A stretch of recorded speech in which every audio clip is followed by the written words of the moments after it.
You know what's going to make it even more realistic? When they offer you that good old chip. Oh, yeah, just put that video game chip in. Oh, you are the controller. You watch. You know what? I'm guessing we're going to see that big announcement. I know I went over the Sega story where the creator of Sega started to talk about how they were going to use this technology in the future. I say we're 2 years away from the announcement of an actual model and people throwing the chip in for the new video game system. But don't worry, there'll be like some kind of an alternative where you can wear it in a glove or maybe an armband. Who knows? The Wall Street Journal actually covered the Bilderberg Group over the weekend in their world section. The elite gather in Greece for a not-so-secret meeting. See, now it's not so secret. Remember, it's a golf club. They don't set policy. It doesn't matter if their documents have now been leaked and they're the ones that created the European Union and the Euro.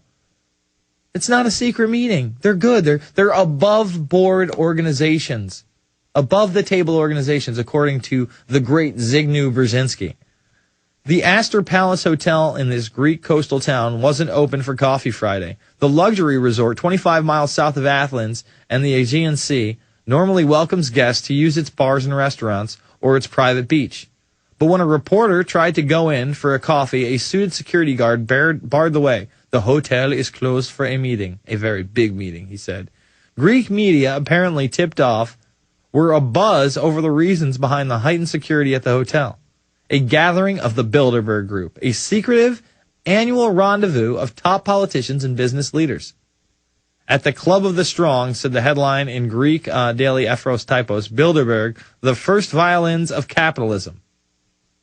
Founded half a century ago, the group has no widely known headquarters. No accord is announced at the end of its meetings, and no one is supposed to divulge their presence. Still, many do let it be known subtly, and past attendees are said to have included Henry Kissinger and Margaret Thatcher. No, Kissinger goes every year. Rockefeller goes every year. Not past members. Those guys are the hardcore still members. This time, one confirmed guest is Greek Prime Minister Kostas Karamanlios.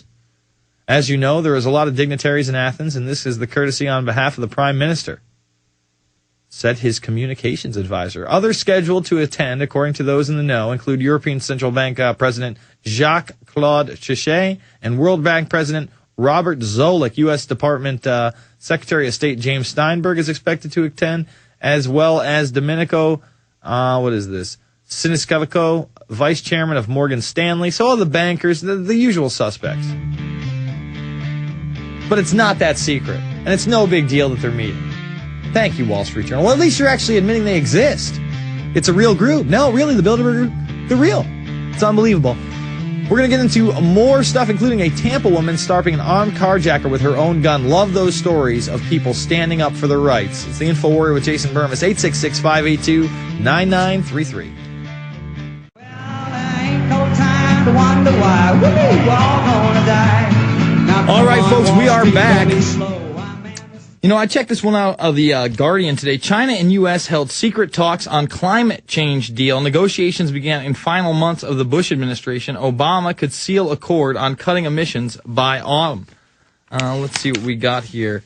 A high-powered group of senior Republicans and Democrats led 2 missions to China in the final months of the Bush administration for secret back-channel negotiations aimed at securing a deal on joint U.S.-Chinese action on climate change, The Guardian has learned.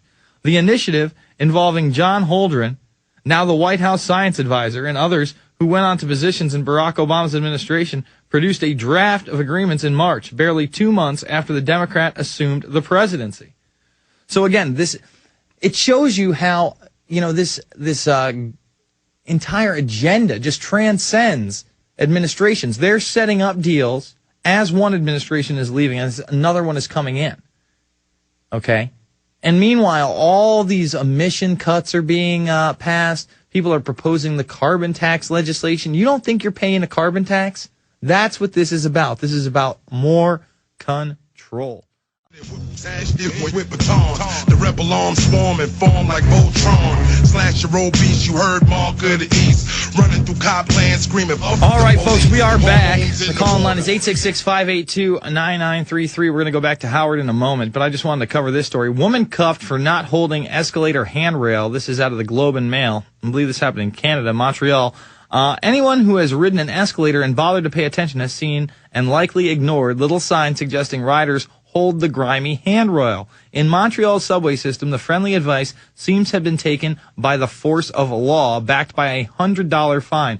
Bella Cassinian, a 38-year-old mother of two, says she didn't hold on to the handrail Wednesday when she was cuffed, dragged into a small holding cell, and fined. It was horrible, disgusting behavior by the police, said Cassinian, a 38-year-old student of international law. I did nothing wrong. They should go find the guys who stole my tires off the balcony. Yeah, it's pretty outrageous. This woman was cuffed, fined, and given, I think it's a $320 ticket for obstruction when all she did was not hold the banister at the subway. And let's go to Jaja in New York. Jaja, you're online. Hi, good evening. Good evening. So I wanted to expound upon this data collecting software that you brought up earlier before, Jason. Mm-hmm. And on my trip back from Paris a few months ago, I met this guy who spoke perfect English, was on his way to the United States, and we got into this discussion, and he works in Seattle for a company called Sum Total Systems, which you could check online, sumtotalsystems.com. And he proceeded to explain to me that they have this, one of the largest performance data systems that is gone global. Mm-hmm. And unfortunately, he said, okay, basically the software, he said that it's divided into three systems. Mm-hmm. And it goes into performance, definition, and then projection. It's three parts. And he said that America is the only country which will open their records into one data bank so any employer can access their total records, which is the medical, legal, high school records, credit, hobbies, your favorite soap operas, whatever. The Germans, the French, the Japanese all said no way to it. And also the French, if you look for data on any French citizen, you'll only obtain no more than a paragraph, but a U.S. citizen will have the full feature. That's the beginning, the middle, and the future projectile, which will assess starting at the young age. It's all about replaceability. So they'll assess your performance, your skill, and then project the future. So America does not. America is the only country that will allow for the projection of a future, a citizen of us. So that is basically where we're headed.